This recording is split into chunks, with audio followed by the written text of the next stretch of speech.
ঋতুজার মতো মেয়েকে পছন্দ না করে কেউ থাকতেই পারবে না, কিন্তু দাদাভাই সকলের ধারণা মিথ্যা করে দিয়ে সেই যে চলে গেল। আজ 5 বছর হয়ে গেছে দাদাভাই ফিরে আসেনি। এদিকে ঋতুজা সবটা শোনার পর ভেঙে পড়ে। সে কি ফেলনা নাকি? সে যদি আগে জানতো তাহলে সে কখনোই এই বিয়েতে রাজি হতো না। কিন্তু এখন বিয়েটা হয়ে গিয়েছে। মোড়ল মশাই সবকিছু শোনার পর ঋতুজাকে ফিরিয়ে নিয়ে যেতে চায়, কিন্তু বড় মামা রাজি হয়নি। বড় মামা বলেছিল ঋতুজাকে সে নিজের মেয়ের মতো ভালোবাসেন। প্রতীকের জন্য ঋতুজাকে এই দিন দেখতে হচ্ছে। তাই আমি ওকে পড়াশোনা শিখিয়ে ওকে অনেক বড় করব, যাতে প্রতীক একদিন আফসোস করে এই সোনার টুকরো মেয়েটাকে হারিয়ে। সে একদিন বুঝবে যে সে কি হারিয়েছে। আর তখন থেকেই বৌমণি এখানেই থাকে। আগে এই বাড়িতেই থাকতো, পরে বৌমণি নিজের হাতের কাজ করার জন্য বাগানের ওই বাড়িতে থাকে। সবাই মানা করেছিল যে একলা একলা থাকতে হবে না, কিন্তু সেদিন বৌমণি বলেছিল যার সম্পর্ক হওয়ায় আমি এই বাড়িতে থাকবো, সে তো আমাকে কখনো মেনে নেবে না। আমার এখানে থাকার কোনো মানেই হয় না। কিন্তু দিদা আর বড় কর্তাবাবু আমাকে ভীষণ ভালোবাসে, ওনাদের কথা আমি ফেলতে পারবো না। তাই আমি বাগান বাড়ির ওই ঘরটাতে থাকতে চাই, আর আমি আমার কাজ করে নিজের পায়ে দাঁড়াতে চাই। আমি এই সুন্দর গ্রামের নাম অনেক দূরে নিয়ে যেতে চাই আমার এই কাজের মাধ্যমে। বড় মামা বড় বৌমনির এই আত্মমর্যাদা ও আত্মবিশ্বাস দেখে আর কোনোদিন দ্বিমত করেনি। এখন বৌমনির এই মাটির তৈরি জিনিসের উপর যে নকশা করে সেইগুলো অনেক নাম ডাক, বুঝেছিস? বৌমনি হাতের কাজের প্রশংসা সবাই করে। এমনকি ছোট মামার রিসর্টের জন্য বৌমনির কাছ থেকে মাটির তৈরি নকশা করা থালা, গ্লাস, বাটি নিয়ে যায়। মেজ মামা যখন কলকাতায় যায় তখন কলকাতার অনেক রেস্টুরেন্টের অর্ডার নিয়ে আসে। তাছাড়াও অনেকেই অর্ডার দেয় ফোনে, সেগুলোও ডেলিভার করে মেজ মামা। সকলেই ভীষণ পছন্দ করে এই হাতের কাজ। এইভাবেই মোটামুটি চলছে বৌবনের জীবন। সবটা শোনার পর ঋতুজার প্রতি সকলের সম্মানটা যেন আরো বেড়ে গেল। মেহুল বলল, ঋতুজাকে আমার প্রথম আলাপেই কেন জানি ভীষণ ভালো লেগেছে। কি মিষ্টি একটা মেয়ে। কিন্তু দেখ, আমরা এখনো কেমন ঘুরে বেরিয়ে বিন্দাস লাইফ কাটাচ্ছি, আর ঋতুজাকে দেখ এই বয়সে নিজেকে প্রতিষ্ঠিত করার জন্য কত পরিশ্রম করছে। অঙ্কিতা বলল, ওর মাঝে একটা ব্যাপার আছে, ও খুব সহজে সকলকে আপন করে নিতে পারে। ঋতম্বর পুরোটা সময় চুপ থেকে সবটা শুনেছে। মনে মনে সে ঋতুজার প্রশংসাই করেছে। আরো বেশ ভালোও লাগলো। কিরে, কি ভাবছিস? যা গিয়ে ফ্রেশ হয়ে আয়, খেতে ডাকছে তো বড় মামি। এখানে বাথরুম থাকলেও সকলেই পুকুরে নেমে বেশ মজা করে স্নান করলো।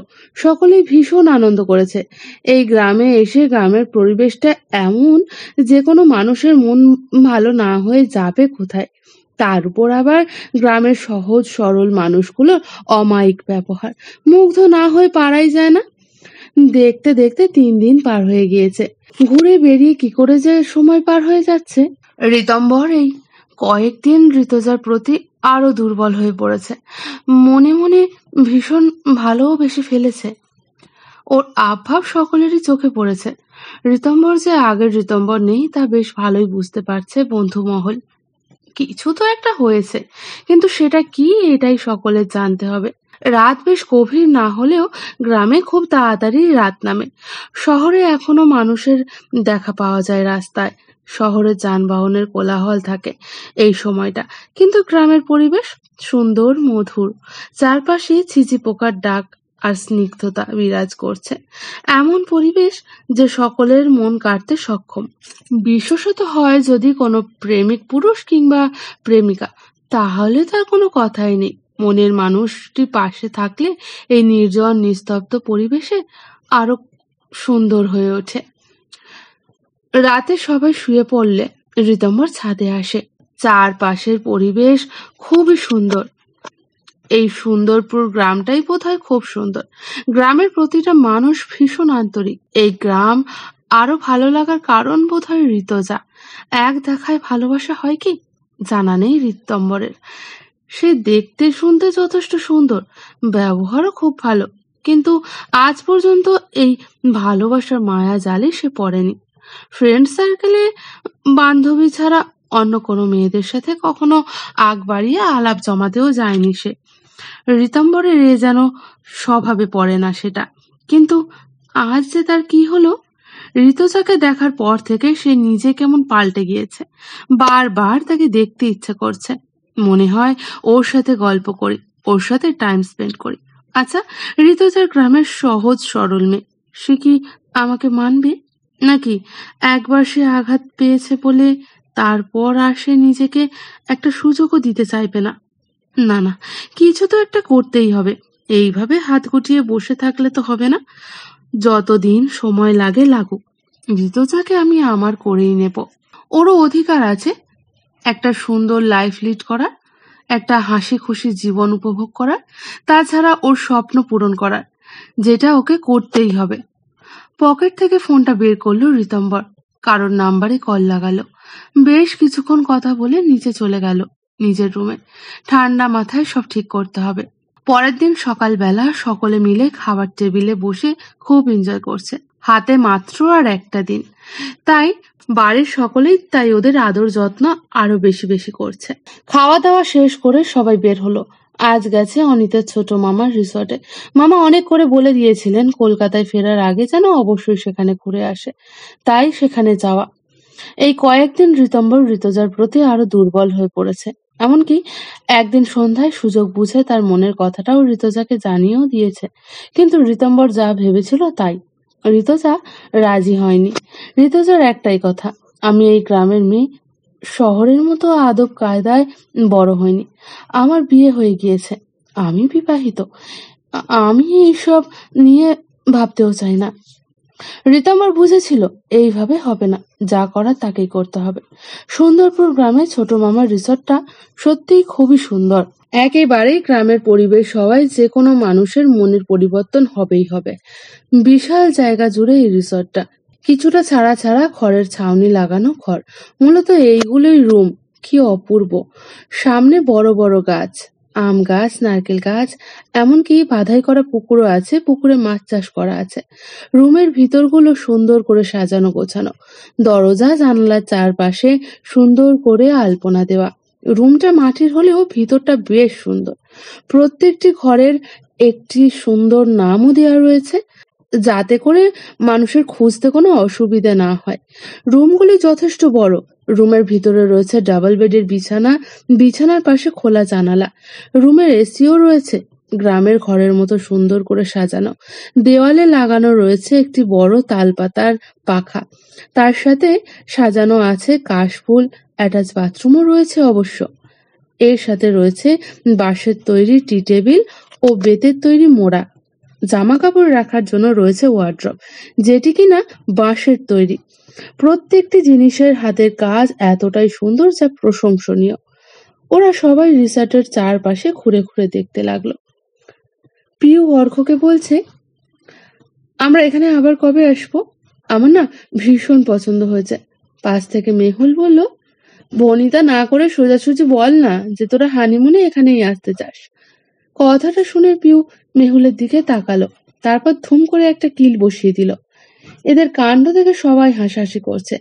দুপুরে সবাই অনিতের ছোট মামার বাড়িতে খাওয়া দাওয়া করলো। ছোট মামা ও ছোট মামি বেশ মিশুকে ও সহজ সরল ওনারা। সবাইকে ওনারা খুবই আদর যত্ন করলো, এমনকি আবার আসতেও বলেছে। বিকেল বেলা সকলেই বাড়ি ফিরল। সন্ধ্যায় ঝাল, চানাচুর, পেঁয়াজ, কাঁচা লঙ্কা ও আচারের তেল দিয়ে মাখা মুড়ি নিয়ে সবাই গেল ছাদে। সেখানেই সবাই পাটি বিছিয়ে বসেছে গল্প করতে। সাথে রয়েছে গরম গরম চপ, বেগুনি আর ধোঁয়া ওঠা চা। আজ আর সকলে কোথাও গেল না। রাতে সবাই যে যার ব্যাগপত্র গুছিয়ে নেবে। সকালের ব্রেকফাস্ট করেই তো বেরিয়ে পড়তে হবে। এদিকে ঋতুজার ঋতম্বরের থেকে পাওয়া প্রস্তাবের পর তেমন একটা ওদের সামনে আর যায়নি। ওদের বলা ভুল হবে, ঋতম্বরের সামনে যায়নি। পিহু দেবঞ্জনা সময় করে ঠিকই ঋতুজার সাথে গিয়ে গল্প করে এসেছে। অর্ক অনিত বাদ দেয়নি, শুধুমাত্র ঋতম্বরের সাথে তেমন কোনো কথাও বলেনি। মনে মনে ঋতুজার ঋতম্বরকে পছন্দ হলেও সেটা প্রকাশ করতে চায় না। সকালবেলা বাড়ির সকলেই প্রায় মন খারাপ। বেশি মন খারাপ করছে শুভঙ্কর ও শুভময়। এই কয়েকদিনে সকলের সাথে বেশ গভীর বন্ধুত্ব হয়ে গিয়েছে। আবার শুভময়ও মনে মনে অঙ্কিতাকে পছন্দও করতে শুরু করেছে, আর হয়তো ভালোবেসে ফেলেছে। অঙ্কিতাও শুভময়কে পছন্দ করে, এটা সে ধরা দেয়নি। দুজনেই ফোন নাম্বার এক্সচেঞ্জ করে নিয়েছে। এই কাজটা করেছে অঙ্কিতা। যেন তেন বাহানা দিয়ে শুভময়ের নাম্বারটা সে ঠিকই জোগাড় করে নিয়েছে। আবার কাল গভীর রাতে সকলে যখন ঘুমে মগ্ন, তখন শুভময় অঙ্কিতাকে মেসেজ দিয়ে রুমের বাইরে আসতে বলে, আর অঙ্কিতাও খুশি মনে বাইরে চলে আসে। সে ভেবেছে শুভময় অঙ্কিতাকে প্রপোজ করবে। এই গভীর রাতে হাতে গোলাপ ফুল, শুভময় হাঁটু মুড়ে বসবে তার সামনে আর বলবে, আই লাভ ইউ অঙ্কিতা। উফ, হাউ রোম্যান্টিক সিচুয়েশন। কিন্তু না, বাইরে এসে শুভময়ের হাতে কোনো ফুল দেখতে না পেয়ে চুপসে গেল অঙ্কিতা। কি আর করা, বলো কেন বাইরে আসতে বললে? শুভময় অঙ্কিতার দিকে ফ্যাল করে তাকিয়ে আছে। অঙ্কিতার পরনে স্কাই কালারের গোল গলা গেঞ্জি আর হোয়াইট কালারের প্যান্ট, স্ট্রেট করা চুলগুলো ছাড়া, ফর্সা গায়ের রং, কালারটা যেন ভীষণ মানিয়েছে। গলায় একটা সোনার চেন, তার সাথে একটা এ লেটারের পেন্ডেন্ট ঝুলছে। লকেটটা দারুণ, ভীষণ স্নিগ্ধ লাগছে অঙ্কিতাকে। আরে কি হলো, কেন ডাকলে সেটা বলবে তো। এইভাবে দাঁড়িয়ে থাকবো নাকি? কেউ দেখলে কি ভাববে? অঙ্কিতার কথায় হুঁশ ফিরল শুভময়। সে অঙ্কিতার হাতে একটা 4 ভাঁজে মোড়া কাগজ ছড়িয়ে দেয় আর বলে, এটা পড়ে অবশ্যই তোমার উত্তরটা জানিও। আমি আসি, তুমিও ভিতরে যাও। অঙ্কিতার রুমের ভেতরে গিয়ে ফোনের টর্চ লাইটটা জেলে দেখে শুভময় কি দিয়েছে। এদিকে মেহুলের শোয়া একদমই ভালো নয়। সবে মাত্র অঙ্কিতা কাগজের ভাঁজ খুলে পড়তেই যাবে, মেহুল ঘুমের ঘোরে এমন পাশ ফিরল যে তার হাত লেগে অঙ্কিতার ফোনটা গেল পড়ে। উফ, এই মেয়েটার জীবনে বড় হবে না। কোথায় আমি একটা অনুভূতি নিয়ে এই অন্ধকার রুমে প্রেমিকের চিঠি পড়বো ভাবলাম, দিল মুদ্রার 12টা বাজিয়ে। অঙ্কিতা বসেছিল বিছানার এক পাশে, ফোনটা মাথার বালিশের সাথে হেলান দিয়ে রেখেছিল। এদিকে মেহুলের কোনো হুঁশ নেই। আবার ফোনটা নিয়ে ঘরে বসলো, আবারও ফোনের লাইটটা অন করে নিল। 4 ভাঁজ করা কাগজটা খুলল। সুন্দর হাতের লেখা, গোটা গোটা অক্ষরে অঙ্কিতার নাম লেখা। আমার এই 28 বছরের লাইফে আমি কোনো মেয়ের দিকে অন্য কোনো নজরে দেখিনি। আমি গ্রামের সাদা মাটা একজন ছেলে। জানি তুমি শহরে আদব কায়দায় বড় হয়েছো, তাই আমার মতো একজনকে তোমার ভালো লাগবে বা তোমার মনে আমার জন্য কোনো অনুভূতি থাকবে, সেটা আমি আশা করিনি। তবে এই কয়েকদিনে এতটুকু বুঝেছি যে তুমি হয়তো আমাকে পছন্দ করো। তোমার ওই চোরা চোখের চাহনি আমি কিন্তু ঠিকই বুঝতে পেরেছি। তোমার চোখের ভাষা আমি ঠিকই পড়তে পেরেছি। তবে আমি আর 5 জনের মতো করে প্রপোজ করতে পারবো না। এই কয়েকটা দিনে এতটুকু বুঝেছি যে আমার মনে তোমার জন্য অনুভূতি আছে। তোমাকে বারবার দেখতে ইচ্ছে করে। এই মন বাহানা খোঁজে তোমার সাথে কথা বলার।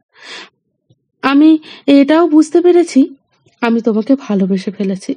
তাই ঘুরিয়ে পেঁচিয়ে না বলে সোজাসুজিই বলছি, আমি তোমাকে ভালোবাসি। তুমি কি আমার এই সুখের ঠিকানা হবে? কথা দিচ্ছি, আমার সবটুকু দিয়ে তোমাকে আগলে রাখবো। অঙ্কিতা তো পারে না চিঠিটা পড়ে আকাশে উঠতে। আহ, কি শান্তি! অঙ্কিতা যাকে পছন্দ করে সেও তাকে ভালোবাসে। মনের প্রজাপতিগুলো যেন ডানা মেলে উঠতে লাগলো। ইস, কি উত্তর দেবে এখন? হ্যাঁ বলে দেবে?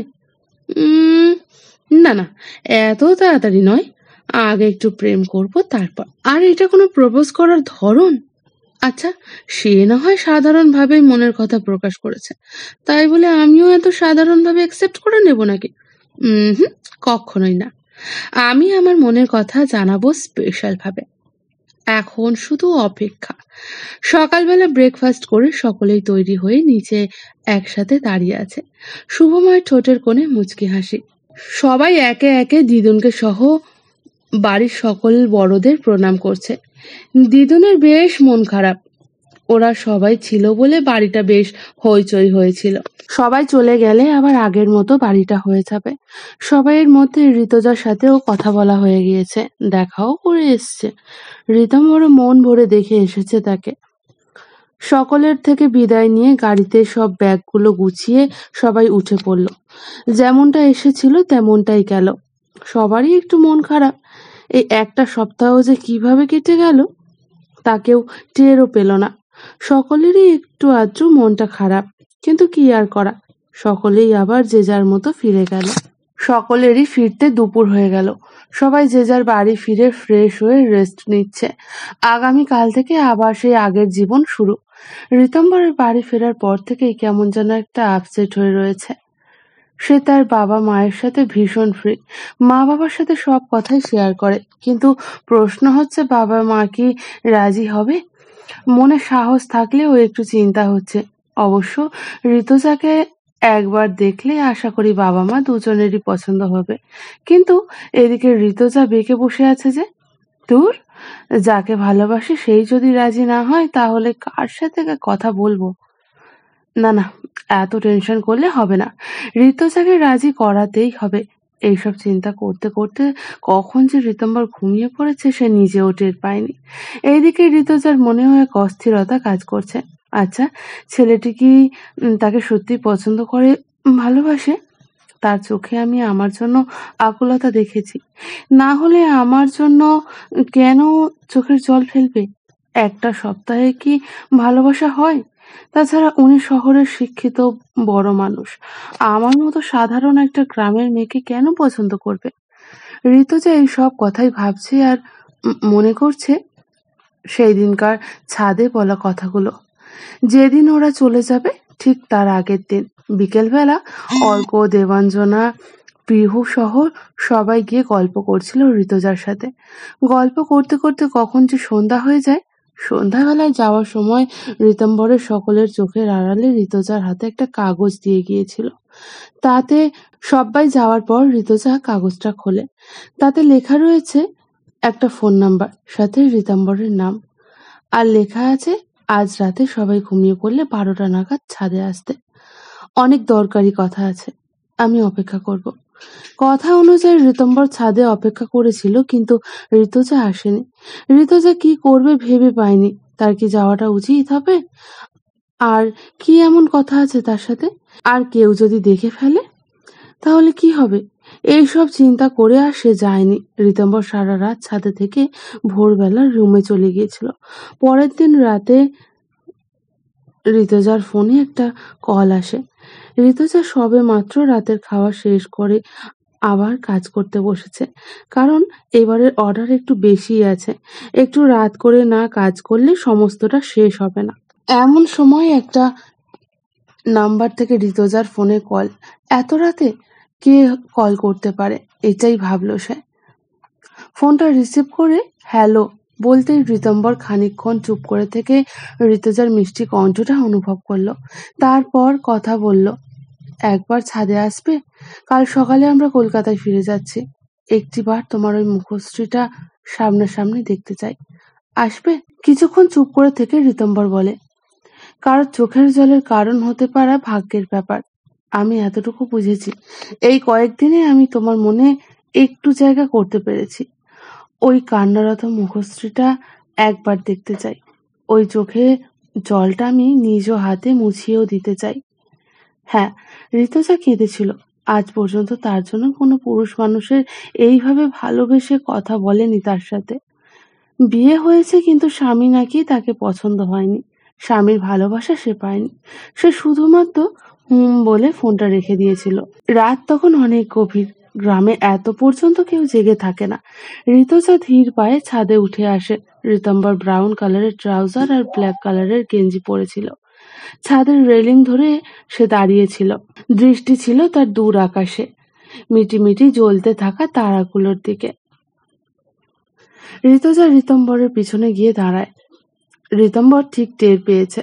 সে পেছন ফিরে। ঋতুজার পরনে রয়েছে হলুদ রঙের তাঁতের শাড়ি, সাথে লাল ব্লাউজ, গলায় একটা সোনার চেন, মাথা ভর্তি সিঁদুর, কপালে লাল ছোট্ট টিপ। হাতের শাঁখা পলা, উজ্জ্বল ফর্সা গায়ের রং, কি দারুণ না লাগছে তাকে। রীতম্বর এই প্রথম এত কাছ থেকে তার প্রেয়সীকে দেখছে। সে অন্য কারো স্ত্রী, কিন্তু শুধু সিঁদুর পরলেই কেউ অন্য কারো স্ত্রী হয়ে যায় না। এত মিষ্টি একটা মেয়েকে কেউ পছন্দ না করে থাকতে পারে? কই, আমি তো পারিনি। প্রথম দেখাতেই মনের অন্তঃস্থলে কেমন একটা ঠান্ডা বাতাস বয়ে গিয়েছিল। কি বলবেন তাড়াতাড়ি বলুন। কেউ আমাদের এইভাবে দেখলে খারাপ ভাবতে পারে। এটা গ্রাম, শহর নয়। ঋতুজার কথায় ঋতম্বরের হুঁশ ফেরে। আমি জানি তোমাকে এভাবে ডাকাটা উচিত হয়নি। তুমি তো আগের দিন এলে না, তাই ফোন করে ডাকলাম। আমি ঘুরিয়ে পেঁচিয়ে কথা বলা পছন্দ করি না। তুমি এই কয়দিনে এতটুকু তো বুঝেছো যে তোমার প্রতি আমার ফিলিংস আছে, একটা ভালো লাগাও আছে। আর আমি এও জানি তুমিও আমাকে একটু হলেও পছন্দ করো। ঋতুজা কোনো কথা বলল না। ঋতুজাকে চুপ থাকতে দেখে ঋতম্বর বলে, আমি তোমাকে ভালোবাসি ঋতুজা। জানি না এক দেখায় ভালোবাসা হয় কিনা, কিন্তু বিশ্বাস করো, আমার মনে তোমার জন্য যে অনুভূতিটা হয়েছে সেটা ভালোবাসা ছাড়া কিছুই না। এই কয়েকদিনে আমি ভালোবেসে ফেলেছি ঋতুজা তোমাকে। প্রথমে আমি নিজেই নিজের অনুভূতিকে পাত্তা দিইনি, কিন্তু ধীরে ধীরে বুঝলাম আমার ভালো থাকতে হলে তোমাকে প্রয়োজন, তোমার ভালোবাসা প্রয়োজন। জানি না কখন কিভাবে এতটা ভালোবেসে ফেলেছি। আমার তোমার কাছে যেতে ইচ্ছে করে, তোমার সাথে সময় কাটাতে ইচ্ছে করে, ভালো লাগে। মনে হয় সারাক্ষণ তোমার সাথে গল্প করি, একটু সান্নিধ্য পেতে চাই তোমার। ঋতুজা, বিশ্বাস করো, আমি তোমাকে অনেক ভালো রাখবো, আগলে রাখবো ঋতুজা, ভালোবেসে আগলে রাখবো। একবার তুমি আমার হয়ে যাও। ঋতুজা কি বলবে বুঝতে পারে না। সে গ্রামের মেয়ে, গ্রামের প্রাণ খোলা ভাবে বড় হয়েছে। গ্রামের নিয়ম সে ছোট থেকেই দেখে আসছে। মেয়েদের একবারই বিয়ে হয়, বারবার নয়। হ্যাঁ, তার স্বামী তাকে পছন্দ করে না, ভালোবাসে না, তাই বলে যে অন্য কারোর হাত ধরবে, না না, এটা হতে পারে না। তাই সে বলে, আপনি এসব কি বলছেন? আমি আপনার হব মানে? আমি বিবাহিত সেটা তো আপনি জানেন, তারপরও এমন কথা বলছেন। বলছি, কারণ আমি তোমাকে ভালোবাসি ঋতুজা। ঋতুজা সিঁদুর পরিয়ে দিলেই স্বামী হয় না। স্বামী হতে হলে স্ত্রীকে ভালোবাসতে হয়, আগলে রাখতে হয়, দায়িত্ব নিতে হয়, সব শেষে নিজের স্ত্রীকে হাসি খুশি রাখতে হয়। সিঁদুর পরিয়ে দূর দেশে পাড়ি জমিয়ে দিলেই অন্য কারোর হাত ধরতে হয় না। দেখুন, আমি এত কিছু জানি না। আমি শুধু জানি আমি বিবাহিত। আমি এমন কিছু করব না যাতে পরিবারের ও এই বাড়ির কারোর সম্মানের আঘাত লাগুক। আমি আপনার হতে পারবো না, আমায় ক্ষমা করবেন। এই কথা বলে ঋতুজা আর দাঁড়ায় না। শহরে এসে কেটে গিয়েছে অনেকগুলো দিন। এর মাঝে অঙ্কিতা আর শুভময়ের ফোনে ফোনে বেশ ভালোই প্রেমালাপ হয়। বন্ধু মহলে সবাই জানে যে শুভময় অঙ্কিতাকে পছন্দ করে, আর ওরা একে অপরকে ভালোবাসে। অর্ক রূপ এই নিয়ে বেশ খেপায় অঙ্কিতাকে, তবে অঙ্কিতা ও সবে পাত্তা দেয় না। ঋতম্বরও যে ঋতুজাকে পছন্দ করে সেটাও সবাই জানে। অনিত বেশি খুশি, তার বৌমনির একটা সুন্দর লাইফ অবশ্যই ডিজার্ভ করে। আর ঋতম্বর নিঃসন্দেহ ভালো ছেলে। সে যখন বলেছে সে বৌমনিকে তার যথাযথ সম্মান দিয়ে আগলে নেবে, তখন তার কোনো নড়চড় হবে না। ঋতম্বরকে সে খুব ভালো করেই চেনে। তবে চিন্তা এক জায়গায়, তার বৌমনি রাজি হলে হয়। এদিকে পিহু আর অর্ক সবাইকে রেস্টুরেন্টে আসতে বলেছে সন্ধ্যা 7টায়। সে নাকি একটা গুড নিউজ দেবে, আর ট্রিটও দেবে। সেই কারণে সবাই বেশ এক্সাইটেড। আজ যা খুশি খাবে, নো টেনশন। রূপ মনে মনে ভাবছে আজ মেহুলের সাথে কথা বলে সব ক্লিয়ার করে নেবে। ওর বাবা মা ওর জন্য মেয়ে পছন্দ করেছে। এও জানিয়েছে যে যদি ওর কোনো পছন্দ থাকে সেটাও বলতে পারে। পাত্রী ভালো হলে তাদের কোনো আপত্তি থাকবে না। রূপ একটু সময় চেয়ে নিয়েছে। এতদিন আবে ভাবে বুঝিয়ে দিলেও কখনো সে মেহুলকে সোজাসুজি ভালোবাসি বলেনি। আর সে এও জানে মেহুলও তাকে পছন্দ করে, সেটা তার ব্যবহারে স্পষ্ট। তাই আজ সময় আর সুযোগ দুটোই আছে। তাই সে ঠিক করেছে আজ সরাসরি মেহুলকে বিয়ের প্রস্তাব দেবে, আর এও জানিয়ে দেবে যে ও মেহুলকে কতটা ভালোবাসে। রেস্টুরেন্টে একসাথে সবাই বসে আছে। অর্ক আর পিহু বসেছে পাশাপাশি। সবাই ভীষণ খুশি। রীতাম্বর সহ সবাই অর্ক আর পিহুকে কংগ্রাচুলেশনসও জানিয়েছে। সবাই যে যার পছন্দের খাবার অর্ডার করেছে। সবাই জমিয়ে আড্ডা দিচ্ছে। এদিকে রূপ ফোন বের করে মেহুলকে মেসেজ করে, মেহুলকে আজ খুব সুন্দর লাগছে। হালকা সাজে বরাবরই মেয়েটাকে সুন্দর লাগে। রূপের এই জিনিসটাই খুব ভালো লাগে। মেহুলের ফোনের মেসেজের নোটিফিকেশন এলেও মেহুল গল্প করায় ব্যস্ত। ফোনের দিকে অতটা গুরুত্ব সে দিল না। মেহুল দুই একবার রূপের দিকে তাকিয়েছে। রূপ তার দিকেই তাকিয়ে আছে। আহা, মেহুল ভরকে যায়। রূপ ওইভাবে তার দিকে তাকিয়ে আছে কেন? রূপকে আজ কেমন অন্যরকম লাগছে। সবাই যে যার মতো করে গল্প করছে, খাবার খাচ্ছে, আড্ডা দিচ্ছে। এখানে উপস্থিত সবাই সচ্ছল পরিবারের সন্তান। বলাই বাহুল্য সবাই ভালো মনের মানুষও বটে। রীতাম্বরও কোনো অংশে কম যায় না। বেশ খোশ মেজাজে গল্প করছে। হঠাৎ রূপ বলল, মেহুল, তোর সাথে আমার কথা আছে। মেহুল পিৎজা খেতে খেতে বলে, তো বল না কি বলবি। মেহুল, পার্সোনাল কথা, প্লিজ একটু ওদিকে চল। রেস্টুরেন্টে বসে থাকা সবাই রূপের কথা শুনে অবাক হয়। রূপকে এরকম ভাবে সিরিয়াস কথা বলতে খুব কমই দেখেছে। হঠাৎ রূপের যে কি হলো? রূপ সব সময় হাসি খুশি থাকাটাই পছন্দ করে, কিন্তু আজ বেশ সিরিয়াস। মেহুল এবার সিরিয়াস হয়ে তাকায় রূপের দিকে। রূপ বলে, সরি গাইস, আমি এইভাবে বলতে চাইনি, বাট সিরিয়াসলি আমার মেহুলের সাথে কথা আছে, তাই ওকে আমি নিয়ে যাচ্ছি, প্লিজ ডোন্ট মাইন্ড। রীতাম্বর বলে ওঠে, এনি প্রবলেম রূপ? নো, বাট এখনই আমি তোদের কিছু বলতে পারছি না, পরে অবশ্যই সবটা জানাবো। রূপ আর কিছু না বলে মেহুলকে নিয়ে চলে যায় রেস্টুরেন্টের বাইরে। রেস্টুরেন্টটা ভীষণ সুন্দর। রেস্টুরেন্টের ভিতর যেমন সুন্দর পরিবেশ, তেমনি বাইরেটাও সুন্দর। বেশ কিছুটা জায়গা নিয়ে গার্ডেনের মতো করা, সেখানে বসার জায়গাও করা রয়েছে। রূপ মেহুলকে নিয়ে সেই দিকেই যায়। কি ব্যাপার রূপ, আমাকে এইভাবে নিয়ে এলি কেন? মেহুল রূপের মুখোমুখি দাঁড়িয়ে প্রশ্ন করে।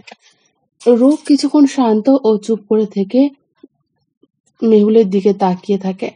তারপর বলে, দেখ মেহুল, ঘুরিয়ে পেঁচিয়ে কোনো কথা বলতে আমি চাই না। যা বলবো সোজাসুজি উত্তর করবি। আজ আমি কোনো প্রকার ছাড়ও তোকে দেব না। মানে কি এমন বলবি তুই? মেহুল, তুই কি আমাকে ভালোবাসিস? আমি হয়তো উত্তরটা জানি, বাট আমি তোর মুখ থেকে শুনতে চাই। আজ সোজাসুজি বলবি, আমি তোকে ভালোবাসি, তোকে বিয়ে করতে চাই। তুই সোজাসুজি উত্তর দিলে আজকেই আমি বাবার সাথে কথা বলবো। এবার বল, তোর উত্তরটা কি? বোঝো, এইভাবে কি বলা যায় নাকি?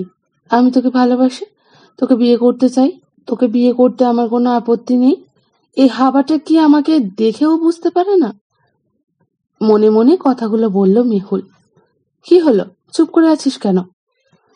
মেহুল চুপ করে থেকে বলে, কি বলবো আমি? কিছু বলার নেই তোর? তাহলে আমি বাবার পছন্দের পাত্রকেই বিয়ে করে নি, কি বলিস? তোর যখন কিছু বলার নেই তাহলে কি আর করার? কথাটা শোনা মাত্রই মেহুলের রাগ উঠে যায়। এই ছেলে বলে কি, ন্যাকামো করা হচ্ছে? জানে না আমি ওকে পছন্দ করি? আর আজ পর্যন্ত কি নিজে একবারও আমাকে প্রপোজ করেছে, বলেছে যে ও আমাকে ভালোবাসে, তাই যে আমি বলবো? মেহুল হঠাৎ করেই একটা কাজ করে বসে। রূপের কলার ধরে বলে, তোর সাহস তো কম না? তুই আমার সামনে অন্য কাউকে বিয়ে করার কথা বলছিস? বলত, তুই আগে কখনো আমাকে প্রপোজ করেছিস? কিংবা আগে আমাকে জানিয়েছিস যে তুই আমাকে পছন্দ করিস, তুই আমাকে ভালোবাসিস? আমাকে ছাড়া অন্য কাউকে বিয়ে করার কথা বললে না, যাকে বিয়ে করবি তাকে মেরে তোর চোখ দুটো উপড়ে তার হাতে ধরিয়ে দিয়ে চলে আসবো। ঘুচে যাবে তোর বিয়ে করার শখ। রূপ তো রীতিমতো অবাক মেহুলের এই রূপ দেখে। এর আগে মেহুলকে কখনোই এমন রূপে দেখেনি রূপ। অবশ্য বেশ ভালোও লাগছে। মেহুলের এই রাগী লুক, মেহুলের চোখে মুখে রাগ পুরো স্পষ্ট। রূপ এবার মেহুলের একটা হাত টেনে নিজের কাছে টেনে নেয়। মেহুল এবার বুঝতে পারে সে রাগের বশে কি করে ফেলেছে, কি বলে ফেলেছে। মেহুল রূপের বুকের সাথে মিশে রয়েছে, চোখ নামিয়ে রেখেছে। রূপের ঠোঁটের কোণে মুচকি হাসি। সে বলে, আমার একমাত্র হবু স্ত্রীর নাম মেহুল ভট্টাচার্য। তবে তোর এই রাগী লুকটা আমার কিন্তু দারুণ লেগেছে। মেহুল বেশ লজ্জা পায়। এদিকে অঙ্কিতা আবার দুপা এগিয়ে। রূপ মেহুলকে এইভাবে নিয়ে গেছে দেখে সেও ওদের পেছন পেছন চলে আসে। ব্যাপারটা কি সেটা বুঝতেও পেরেছিল অঙ্কিতা, তাও সরাসরি জানার জন্য চলে এসেছে এখানে। কিন্তু এখানে এসে সে তো পুরোই অবাক মেহুলের রাগী লোক দেখে। তার আর বুঝতে বাকি থাকে না যে আসল ব্যাপারটা কি। সে নিঃশব্দে চলে যায় ভিতরে, অপেক্ষা শুধু ধামাকা হওয়ার। মেহুল ভীষণ লেকপুল করেছে অঙ্কিতাকে, এখন সে সব শোধ তুলবে। হাহা, চোখে মুখে খেলা করছে দুষ্টুমির হাসি। সেই দিনটা সকলেই খুব মজা করেই কাটালো। এর মাঝে কেটে যায় আরো কটা দিন, সকলেরই কলেজ লাইফের শেষের পথে।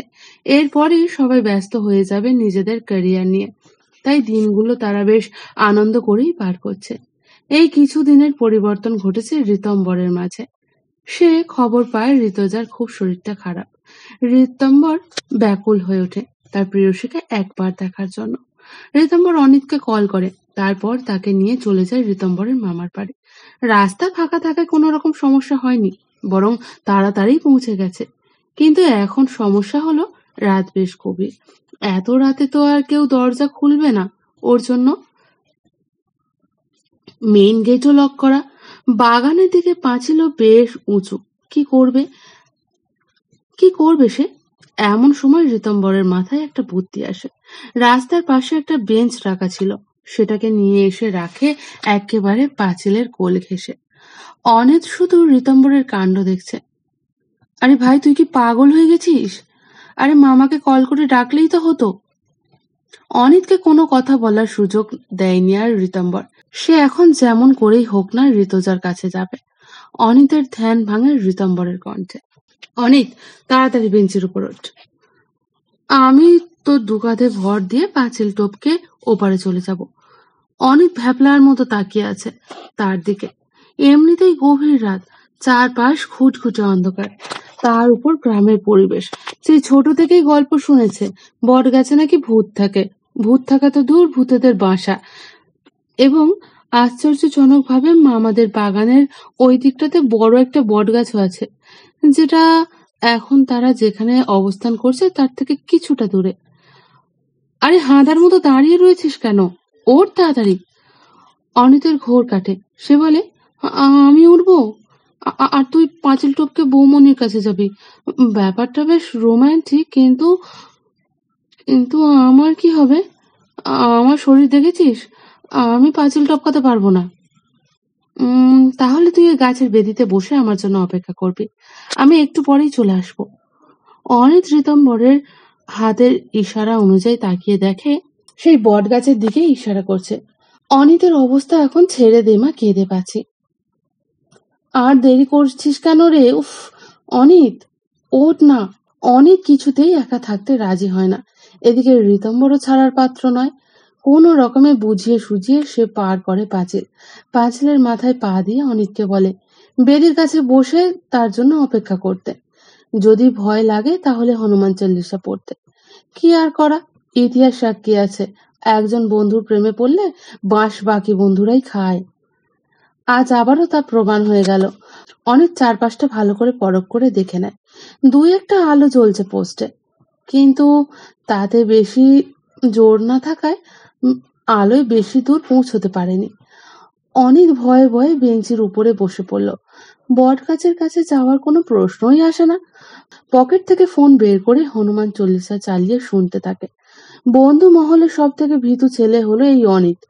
সবাই অনেক করে বুঝিয়েও কোনো লাভ হয়নি। ওইদিকে ঋতম্বর হাজির হয়েছে ঋতজার ঘরের কাছে। বুকের ভেতর কেমন ঠিপ ঠিপ করছে। গ্রামের পরিবেশ, এত রাতে সকলেই প্রায় ঘুমে মগ্ন, তাই এই মুহূর্তে ধরা পড়ার ভয়ও নেই। সকাল হওয়ার আগেই সে চলে যাবে। ধীর পায়ে দরজার সামনে গিয়ে দাঁড়ায় ঋতম্বর। আস্তে করে দরজায় টোকা দিতেই দেখে দরজাটা খোলা। আসলে সন্ধ্যা থেকেই অনিতের বড় মামি ঋতজার কাছেই ছিল। রাতের দিকে জ্বর একটু কমায় ঋতজা তাকে পাঠিয়ে দিয়েছে নিজের রুমে বিশ্রাম নিতে। বড় মামি থাকতে চেয়েছিলেন, কিন্তু ঋতজা মানা করে। এক প্রকার জোর করেই তাকে রুমে পাঠিয়ে দিয়েছে। রীতাম্বর অনেক দ্বিধা বোধ করছিল দরজা খুলে ভিতরে প্রবেশ করবে কিনা। বুকের ভেতর ঠিপ ঠিপ শব্দটা যেন আরো বেড়ে যাচ্ছিল। কতদিন পর সে তার চন্দ্রিমার মুখ দর্শন করবে, কিন্তু কেমন যেন ফ্যাকাশে হয়ে আছে মুখখানা। বিছানায় মোটা কাঁথা জড়িয়ে শুয়ে রয়েছে। এইভাবে কোনো মেয়ের রুমে না বলে প্রবেশ করাটা অনুচিত। সেই কথাটা বোধহয় রীতম্বর ভুলে বসে রয়েছে। ঋতুজা আবার জ্বর এসেছে, সে কাঁপছে। রীতম্বর ঋতুজার সামনে গিয়ে তা বুঝতে পারে। রীতম্বর ঋতুজার কপালে হাত ছুঁয়ে দেখে বেশ গরম। কপালে কারোর হাতের স্পর্শ পেয়ে একটিবার পলক মেলে তাকায়। সামনে যাকে দেখছে সেটাতে আর কল্পনায় মনে হয় ঋতুজার, কারণ তার এখানে আসার তো কোনো কথাই নেই। তাই আবার চোখ বন্ধ করে নেয়। রীতম্বর ঋতুজার অবস্থা দেখে ব্যস্ত হয়ে পড়ে। তাড়াতাড়ি বারান্দায় এসে একটা মগে করে জল নিয়ে ঋতুজার পাশে বসে। পকেট থেকে রুমাল বের করে ঋতুজার কপালে জলপট্টি দিতে থাকে। বেশ কিছুটা সময় পার হয়, কিন্তু জ্বর কমার কোনো নাম নেই।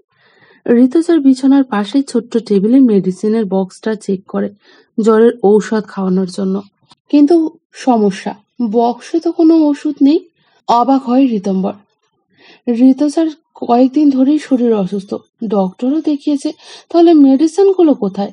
ঋতুজাকে কয়েকবার ডেকেছে রীতম্বর, কয়েকবার চোখ মেলে তাকিয়ে আবারও চোখ বন্ধ করে নিয়েছে। জ্বরের ঘরে বিড়বিড় করছে। লাস্টে রীতম্বর বালতি করে জল এনে রাখে বিছানার এক পাশে। তারপর ঋতুজাকে একটু টেনে বিছানার ধারে নিয়ে আসে। তারপর ঋতুজার মাথায় জল ঢালে। প্রায় অনেকটা সময় পার হয়ে গিয়েছে। আর কিছুক্ষণ পরেই ভোরের আলো ফুটবে। ওইদিকে অনিতের যে কি অবস্থা কে জানে।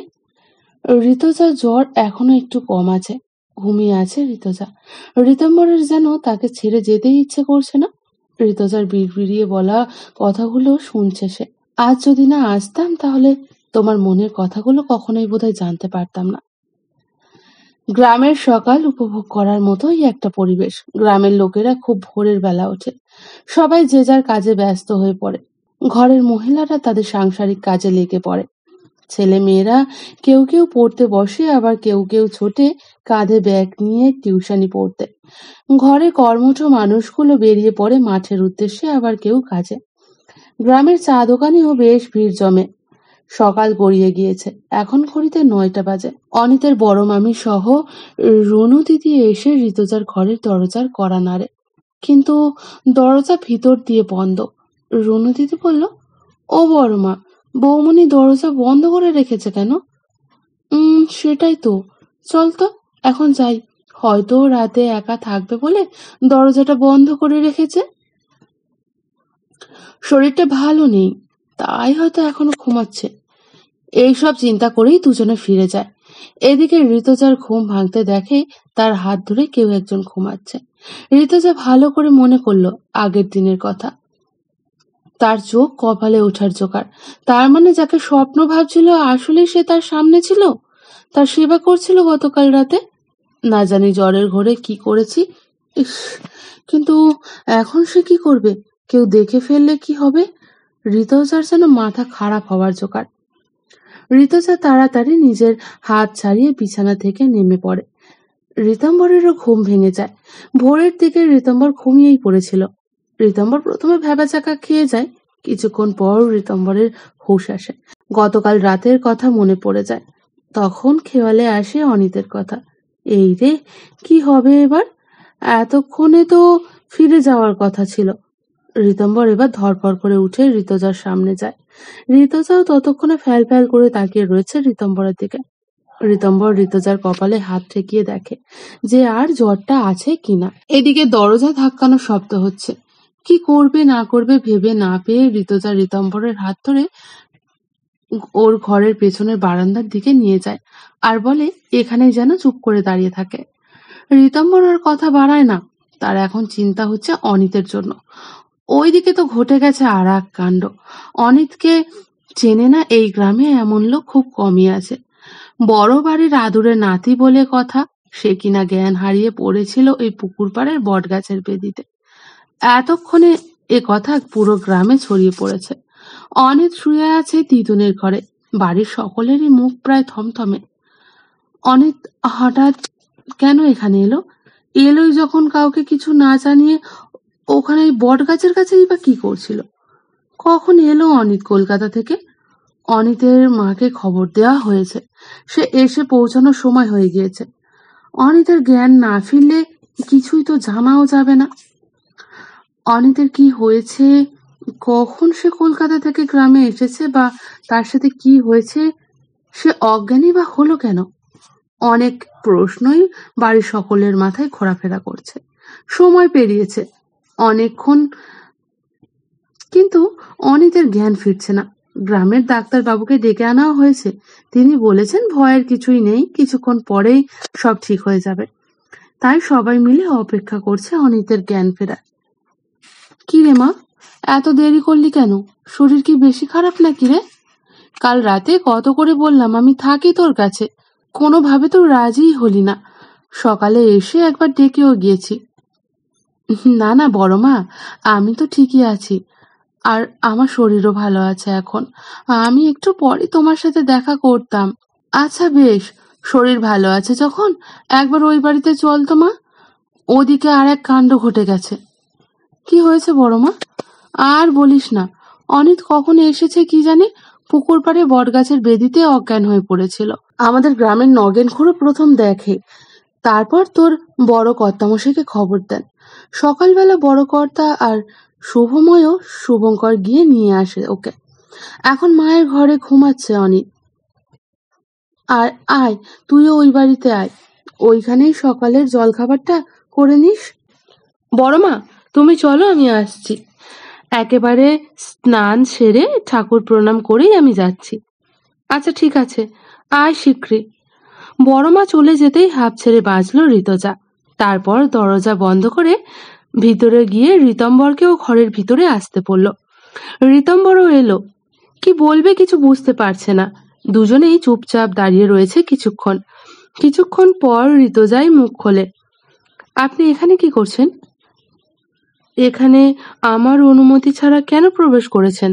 ঋতজা কথা বলছে, কিন্তু ঋতম্বরের কোনো কথা না বলে ঋতজার কথা শুধু শুনছে মাত্র। ঋতম্বরের ঠোঁটের কোণে মুচকি হাসি। সে কাল না এলে ঋতজার মনের কথা কি করে জানতো? এবার আর কোনো ভয় নেই। ঋতম্বরও আর দেরি করবে না, তার প্রিয় মানুষটিকে নিজের কাছে নিয়ে যাবে। কি হলো, এরকম ভাবে কি দেখছেন? আমি না আপনার সাথে কথা বলছি, আর আপনি মুচকি মুচকি হাসছেন। ঋতম্বর শুধু বলল, ভাগ্যিস কাল এসেছিলাম, না হলে একজনের মনের গভীরে লুকিয়ে থাকা অনুভূতিগুলো কিভাবে জানতে পারতাম। ঋতজা হকচকিয়ে যায় ঋতম্বরের কথা শুনে। সে কি কাল জ্বরের ঘোরে কিছু বলে ফেলেছে?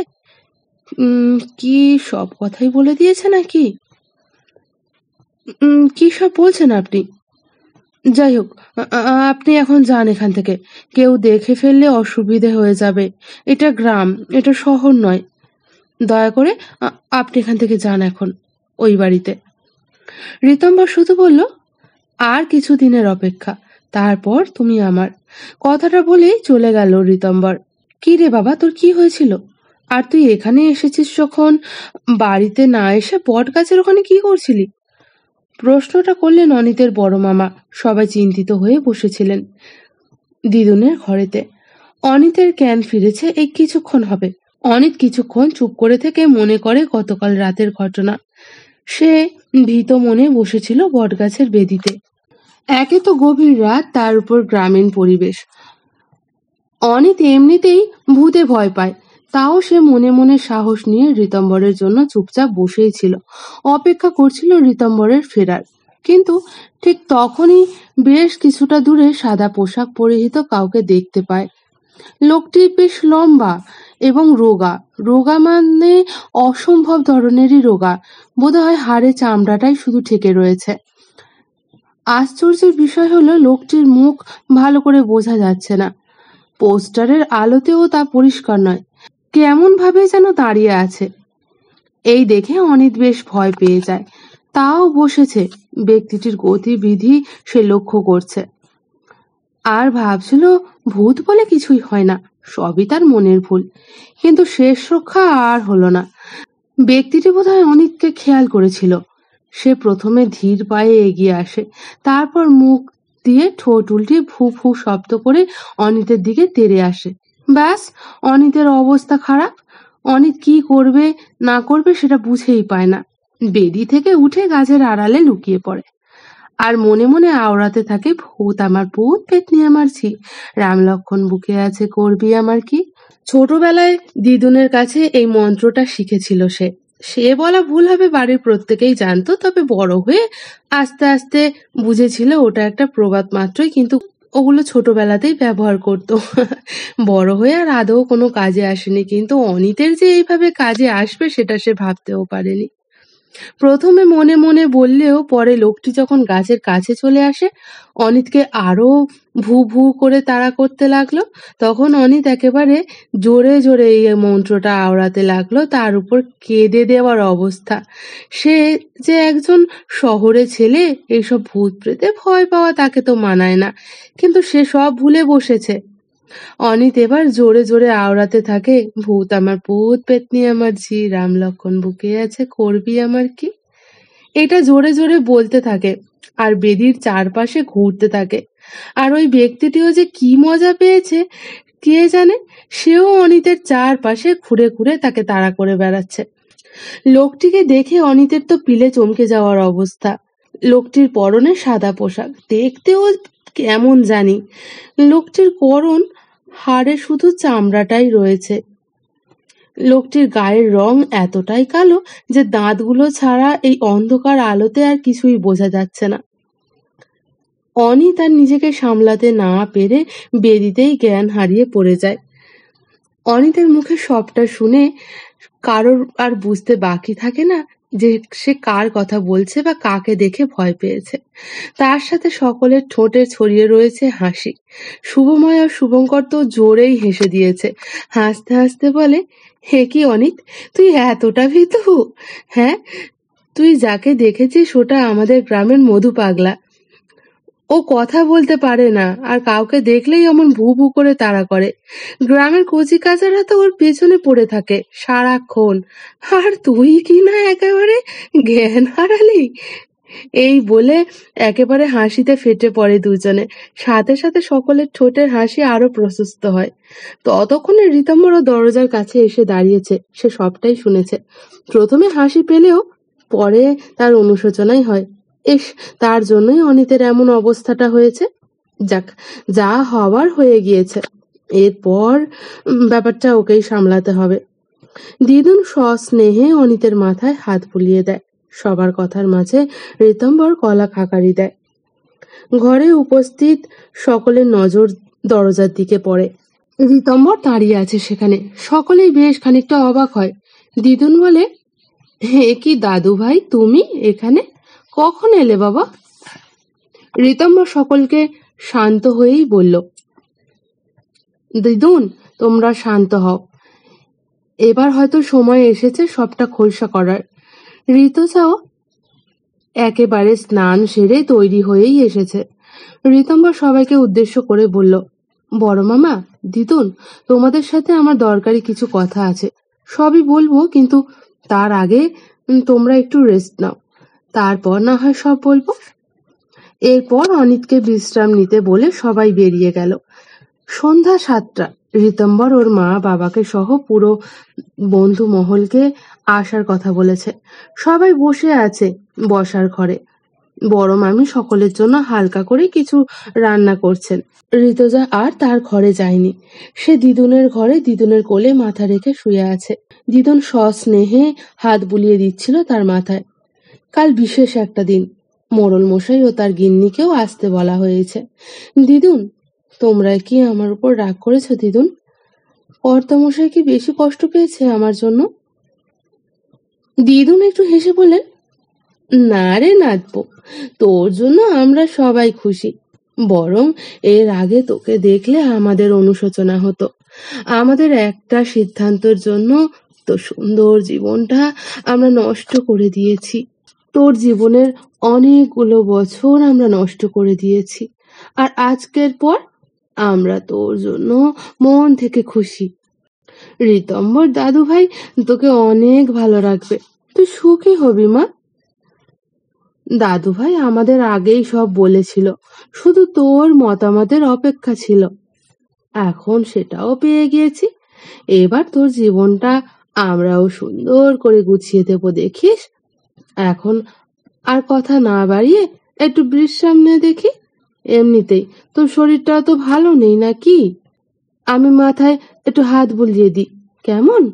ঋতুজা চোখ বন্ধ করে ভাবতে লাগলো আজকে দুপুরের কথা। দুপুরে খাওয়া দাওয়ার পর্ব মিটিয়ে যখন সবাই বিশ্রাম নিতে ব্যস্ত, তখন ঋতম্বর যায় বড় মামার ঘরে। বড় মামা, আসবো? অনিতের বড় মামা তখন সবে বিছানায় গা এলিয়েছেন। দরজায় ঋতম্বরকে দেখে তিনি নরম কণ্ঠে বলেন, আসো ঋতম্বর, আসো, বসো এখানে। কিছু বলবে? ঋতম্বর বসার পরই বড় মামিও ঘরে আসেন। তিনিও মিষ্টি হেসে টেবিলের কাছে গিয়ে দাঁড়ান। টেবিলের ড্রয়ার থেকে মামার ঔষধ বের করে দেন। বলল, বাবা, কি বলবে বলেছিলে? মামা, দিদুনকে সহ মেজো মামা ও মেজো মামিকেও আসতে বলেছি, ওনারা এখনই আসছেন। কথা বলার মাঝেই এক এক করে ঘরে প্রবেশ করলেন সবাই। সবাই এসে বসলেন। দিদুনকে বড় বেতের চেয়ারটাতে বসতে দেয়া হয়েছে। তিনিও বসলেন ঋতম্বরের সামনে। সকলের দৃষ্টি ঋতম্বরের দিকে। বেশ কিছুক্ষণ চুপ করে থেকে ঋতম্বর ধীর গলায় বলতে লাগলো, দিদুন, বড় মামা, আমি আগেই যখন এসেছিলাম তখনই তোমাদের জানিয়েছিলাম আমার মনের কথা। আমি ঋতুজার সম্পর্কে সব জানি, আর আমি ঋতুজাকে পছন্দ করি। এখন তো ভালোবাসি, বিয়েও করতে চাই। তোমরা আপত্তি না করলেও বলেছিলে ঋতুজা রাজি থাকলে তোমাদের কোনো আপত্তি থাকবে না। এমনকি মরল মশাইকেও জানিয়েছিলাম, তিনিও একই কথাই বলেছিলেন যে ঋতুজার যদি মতামত থাকে তাহলে আর তোমরা কোনো আপত্তি করবে না। হ্যাঁ, তখন ঋতুজার মতামত ছিল না, কিন্তু এখন আমি তার মতামত পেয়ে গিয়েছি। সে হয়তো মনে মনে আমাকে ভালোবাসে, কিন্তু তোমাদের জন্য সে মুখে প্রকাশ করে না, যাতে তোমাদের মান সম্মানে আঘাত না লাগে, তোমরা তার জন্য বিন্দু মাত্র কষ্ট পাও। এই জন্যই সে মুখে কোনোদিন প্রকাশ করেনি। আর আজ যখন আমি জানি ঋতুজাও পছন্দ করে আমাকে, তাই আমি সকলের আশীর্বাদ নিয়ে ওকে বিয়ে করতে চাই। সবাই আগে থেকে সবকিছু জানলেও ঋতুজার কথা শুনে একটু অবাকই হয় সবাই, কারণ তার আচার আচরণে কখনো মনে হয়নি যে সে কাউকে পছন্দ করে। দিদুন বেশ কিছুক্ষণ চুপ থেকে বললেন, তুমি কি এখন জানো ঋতুজা কি চায়? আমরা তখন যা বলেছিলাম এখনো তাই বলছি। আমরা চাই ঋতুজাকে সুখে দেখতে, আমরা চাই সে সুখে থাকুক। মেজো মামা বললেন, ঋতুজা কি তোমাকে নিজেই তার মনের কথা জানিয়েছে? এরপর ঋতম্বর গত রাতের কথা সব বলল। মামা, আমি ঋতুজার কাছে যে মেয়েটি থাকতো তার কাছে আমার নাম্বারটা দিয়ে গিয়েছিলাম, আর ঋতুজাকেও আমার মনের কথা জানিয়েছিলাম যে আমি তাকে ভালোবাসি আর তাকে বিয়ে করতে চাই। কিন্তু সে আমাদের কথাও, তোমাদের মান সম্মানের কথা ভেবে আমাকে ফিরিয়ে দিয়েছিল। কিন্তু আমি হাল ছাড়িনি। ওই মেয়েটির কাছ থেকে প্রতি সপ্তাহে খবর নিতাম। এমনকি আমি ঋতুজাকেও ফোন করতাম, তবে সে দু একটা কথা বলেই ছেড়ে দিত। ওই মেয়েটি আমাকে জানিয়েছিল যে ঋতুজার শরীরটা ভালো নেই আর তার ভীষণ জ্বর। আমি সেটা শুনেই আর নিজেকে ধরে রাখতে পারিনি মামা। অনিতকে নিয়ে চলে এসেছিলাম। ভেবেছিলাম একবার দেখেই চলে যাব, কিন্তু ঋতুজার কাল রাতের শারীরিক অবস্থা দেখে আমি আর ফিরতে পারিনি। তার সাথে ওর মনের কথাও জানতে পেরেছি। সবাই সবটা শুনলেন। তারপর বড় মামা বললেন, ঠিক আছে, ঋতুজা মা যদি মত দিয়ে থাকে তাহলে আমাদের আর কোনো আপত্তি নেই, কিন্তু তোমার মা বাবা? ঋতম্বর হেসে বলল, মা বাবা? মা বাবা ঋতুজাকে অনেক পছন্দ করেছেন মামা। মা বাবা তো রাজি। মেজো মামা বলল, তাহলে তার কোনো কথাই হবে না। দাঁড়াও, ঋতুজাকে ডেকে সবার সামনে জিজ্ঞাসা করে নিয়ে একেবারে সামনাসামনি, আর তারপর কালই সব ব্যবস্থা করব। দিদুন প্রথমে আপত্তি করলেও বড় মামার কথায় আর আপত্তি করলেন না। তিনি বললেন, মা, মেজো কিন্তু ঠিকই বলেছে, ঋতুজাকে ডেকে কথা বলে নেওয়াটাই ভালো। আমাদের করা কিছু ভুল সিদ্ধান্তের কারণে ওর সব সুখ আমরা কেড়ে নিয়েছি। আমি চাই ও আবার আগের ঋতজা হয়ে উঠুক। বড় মামি গিয়ে ঋতজাকে ডেকে নিয়ে এলেন। ঋতজা ভাবতেও পারেনি কেন তাকে ডেকে আনা হচ্ছে বা সামনে কি বা হতে চলেছে। বড় মামির সাথে ও ঘরে ঢুকলো। ঋতজা খানিকটা চমকে যায় সবাইকে একসাথে দেখে, সাথে ঋতম্বরকে দেখে খানিকটা ঘাবড়েও যায়। মনে একটা অজানা ভয় সংকোচ কাজ করতে থাকে। দিদুন ঋতজাকে নিজের কাছে ডাকলেন। কিছুক্ষণ চুপ করে থেকে ঋতজা বোঝার চেষ্টা করলো সকলের মুখভঙ্গি। বড় মামা খুব নরম কণ্ঠে বললেন, ঋতজা মা, তোমাকে এখানে ডাকা হয়েছে দরকারি কিছু কথা বলার জন্য। বিষয়টা তোমাকে নিয়েই, তোমার ভবিষ্যৎ নিয়ে। সুতরাং যা বলবে একটু ভেবে চিনতে বলো, কেমন? তারপর বড় মামা একটু সময় নিয়ে আবারও বললেন, ও হলো ঋতম্বর। তুমি নিশ্চয়ই চেনো, ও অনিতের বন্ধু। ও তোমাকে পছন্দ করে এবং কি বিয়ে করতেও চায়। এই কথা সে যখন প্রথম এসেছিল এই বাড়িতে, যাওয়ার সময় আমাদের সবাইকে জানিয়ে গিয়েছিল। ঋতজা কথাটা শুনে হকচকিয়ে যায়। ঋতম্বর তাকে তার মনের কথা জানিয়েছিল এটা ঠিক, কিন্তু সবাইকে জানিয়েছে এটা তার জানা ছিল না। ঋতম্বরের ঠোঁটের কোণে মুচকি হাসি। কিন্তু আমরা জানিয়েছিলাম যে সবটা তোমার উপর নির্ভর করছে। তুমি যদি রাজি থাকো তাহলে আমাদের কারোর কোনো আপত্তি থাকবে না। আর ঋতম্বরকেও ছেলে হিসেবে আমাদের খুবই পছন্দ। এখন সে বলছে তোমার এই সম্পর্কে মত আছে। তুমি তাকে পছন্দ করো, হয়তোবা মনে মনে ভালোবাসো। আমরা তোমার কাছেই জানতে চাই, তুমি কি এই সম্পর্কে রাজি? আমরা সবাই চাই তোমাকে একটা স্বাভাবিক জীবন দিতে। অবশ্যই তোমার মতামত আমাদের কাছে গুরুত্বপূর্ণ। ঋতুজা কি বলবে ভেবে পায় না। নির্ঘাত কাল জ্বরের ঘোরেতে লুকানো সব কথাগুলো উগড়ে দিয়েছে। না হলে ঋতম্বর এত দূর এগোতে পারত না। সব দোষ ওই টগরের।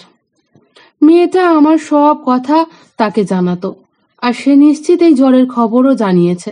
দাঁড়া, একবার যাই এখান থেকে, তারপর তোর একদিন কি আমার যতদিন লাগে। কিন্তু এখন কি করব, কি বলবো সবাইকে? ইস, এইভাবে সবার সামনে। ঋতজা একবার তাকায় ঋতম্বরের দিকে, সাথে সাথে চোখ সরিয়ে নেয়। মাথা নিচু করে দাঁড়িয়ে আছে সে। ঋতম্বরের চোখে মুখে এক প্রশান্তির হাসি খেলা করছে। এই দিনটার জন্য তাকে অনেক অপেক্ষা করতে হয়েছে। ফাইনালি আর ক্ষণিকের অপেক্ষা। ঋতুজাকে চুপ থাকতে দেখে দিদুন বলল, কি রে মা, বল। মেজমামি বললেন, লজ্জার কিছু নেই মা, তোর মনের কথা আমাদের জানা। বেশ কিছুক্ষণ চুপ থেকে ঋতুজা দিদুনের হাঁটুতে হাত দিয়ে নিজের হাঁটু মুড়ে বসলো। তারপর বলল, দিদুন, কর্তামশাই, বড় মা, মেজমা, মেজো কাকাই, আমি তোমাদের অনেক ভালোবাসি, অনেক সম্মান করি। আমার জন্য তোমাদের মান সম্মানে আঘাত আসুক বা তোমরা অখুশি হও এমন কোনো কাজ আমি করব না। তারপরও বলছি, উনি আমাকে পছন্দ করেন, ভালোবাসে, এমনকি আমাকে বিয়েও করতে চায়। এ কথা আমাকে অনেক আগেই জানিয়েছে।